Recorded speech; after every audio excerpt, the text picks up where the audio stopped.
हमारी film 3 idiots जब release होने वाली थी, रिलीज से पहले हमने कई स्क्रीनिंग्स रखे थे, टेस्ट स्क्रीनिंग जिसको हम कहते हैं, जिसमें कि हम ऑडियंस जैसे आप लोग हैं उनको बुलाते हैं, फिल्म दिखाते हैं, उनसे पूछते हैं कि फिल्म कैसी लगी। ऐसे एक टेस्ट स्क्रीनिंग हमने किया था।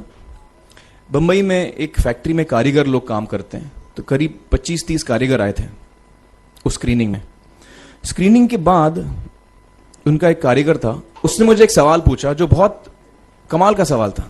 उसने मुझे ये सवाल पूछा कि सर, पिक्चर के अंत में हमें पता लगता है कि आप तो रणछोड़ दास थे ही नहीं, रैंचो तो थे ही नहीं आप, तो सर्टिफिकेट तो आपको मिला नहीं, तो आप इतने बड़े साइंटिस्ट कैसे बन गए? इतने बड़े पेटेंट्स, 400 पेटेंट्स, जापानी लोग आपके पीछे पड़े हैं, तो आपको सर्टिफिकेट तो मिला नहीं, तो आप इतने बड़े साइंटिस्ट कैसे बन गए? बहुत ही अहम सवाल है ये, बहुत ही इंपॉर्टेंट सवाल है, और ये जो मुद्दा है उसके हार्ट में जाता है ये, कि जब मैं एग्जाम के लिए रट के जवाब देता हूं और वो जवाब में मुझे नंबर मिलते हैं और मैं पास हो जाता हूं, तो मेरे हाथ में एक पर्चा आता है जो मुझे कहता है कि मैं पढ़ा लिखा हूं। लेकिन वाकई में पढ़ा लिखा हूं या नहीं, ये अभी तक हमको श्योर मालूम नहीं है। लेकिन जब आप नॉलेज चाहते हैं कि आपको मिले, विद्या मिले आपको, तो फिर वो कागज का मायने कुछ होता नहीं है। तो मैंने उसको जवाब में 2 सवाल पूछे। मैंने बोला उसको कि भैया आपको क्या लगता है मैं अच्छा एक्टर हूं? उसने बोला हाँ, देश भर में आप सब लोग मानते हैं आपको, आप अच्छे एक्टर हैं। मैंने उससे कहा कि भैया मेरे पास कोई सर्टिफिकेट नहीं है जो कहता है कि मैं अच्छा एक्टर हूं, मेरे पास कोई कागज नहीं है जो मुझे बोलता है कि मैं अच्छा एक्टर हूं। मैंने फिर उससे एक सवाल पूछा कि मैंने सुना आप बहुत अच्छे कटर हैं, आपके जो बॉस मुझे बताते हैं कि आप उनके मेन कटर हैं और आपकी बड़ी इज्जत करते हैं वो, आपके पास कोई पर्चा है, सर्टिफिकेट है जो मुझे बताता है कि आप कटर हो? उसने बोला नहीं सर। तो मैंने बोला आपका जवाब आपको इधर ही मिल गया। Education is beyond marks, education is beyond grades, education is what you learn. और मेरी इच्छा है कि हिंदुस्तान में हम एजुकेशन को इस नजरिए से देखें कि हम अपने बच्चों को वाकई शिक्षा दें, और शिक्षा हम खुशी से दें, क्योंकि शिक्षा में सिर्फ ज्ञान नहीं होता, शिक्षा में एक और चीज मिली हुई होती है, वो ये है कि हम अपने बच्चों को डेवलप करते हैं as human beings.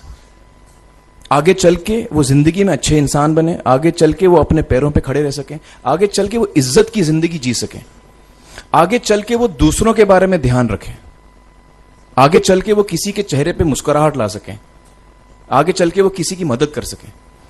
This is what we should develop of our children. ये मेरी फीलिंग है। मैं जहां भी देखता हूं, ये मेरे साथ भी हुआ है जब मैं छोटा था। जब से हमारे बच्चे छोटे होते हैं, जब से बच्चे पैदा होते हैं, बच्चा घर आता है, हम बच्चे को पूछते हैं भाई मार्क्स कितने मिले, फर्स्ट आया कि सेकंड आया? वो बोलता है सेकंड। सेकंड आया? तो अरे फर्स्ट नहीं आया, डांट पड़ती है उसको। जो बोलता है मैं 10th आया, तो उसकी तो हालत ही बुरी हो जाती है।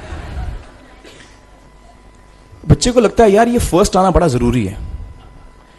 उसको रेस में हम पूछते हैं तुम रेस में फर्स्ट आए कि सेकंड आए?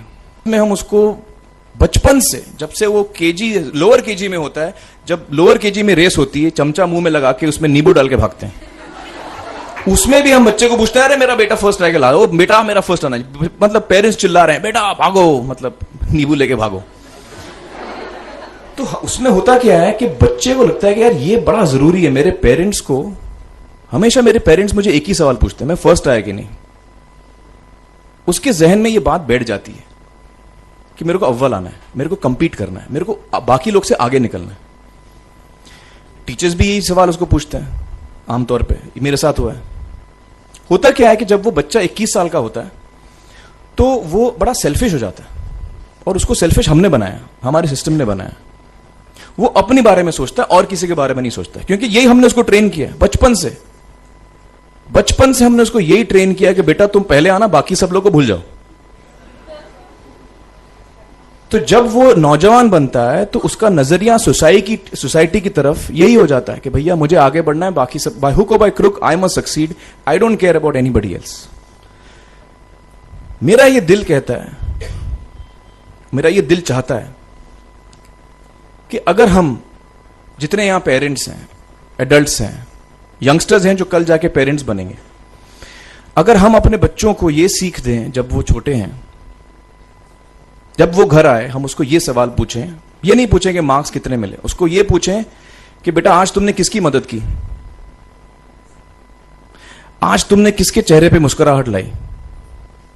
अगर हम उसको ये पूछें तो उसको ये लगेगा कि यार जरूरी ये है, मेरे पेरेंट्स मुझे हमेशा ये पूछते हैं, मार्क्स का तो कभी पूछते नहीं, वो मुझसे ये पूछते हैं कि भैया तुमने किसको हेल्प किया आज।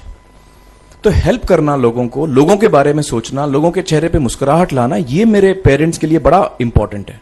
साइकोलॉजिकली वो इस चीज के साथ बड़ा होगा, स्कूल वही जाएगा, पढ़ाई लिखाई वही करेगा, वो उसका नजरिया थोड़ा बदल जाएगा। जब वो नौजवान, जब वो बच्चा नौजवान बनेगा, 21 साल का होगा, और सारे बच्चे उस उम्र के जब 21 साल के होंगे, हमारी सोसाइटी चेंज हो जाएगी।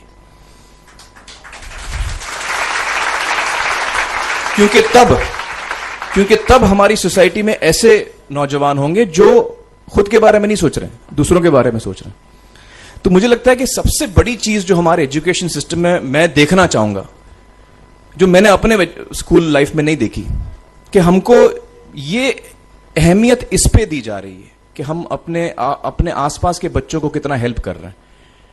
कि सबसे पहले तो हर बच्चा खास होता है, ये मैंने डिस्कवर किया अपने रिसर्च में। हर बच्चा खास होता है, हर बच्चे में हमारी तरह, आपकी तरह और हमारी तरह, हर बच्चे में कुछ ना कुछ काबिलियत होती है, कुछ ना कुछ कमजोरी होती है। मुझ में भी कमजोरी है, काबिलियत है, आप में भी कुछ ना कुछ काबिलियत और कमजोरी है, और हर बच्चे में कुछ ना कुछ कमजोरी और काबिलियत होती है। और हमें as parents, as elders, as education system, हमें हर बच्चे की खासियत को पहचानना है, उससे मदद करनी है, उसकी क्या खासियत है, उसका क्या दिल चाहता है, उसे किस चीज में खुशी मिलती है, वो हमें उसको हेल्प करना है कि हम उसको वो ढूंढ सके।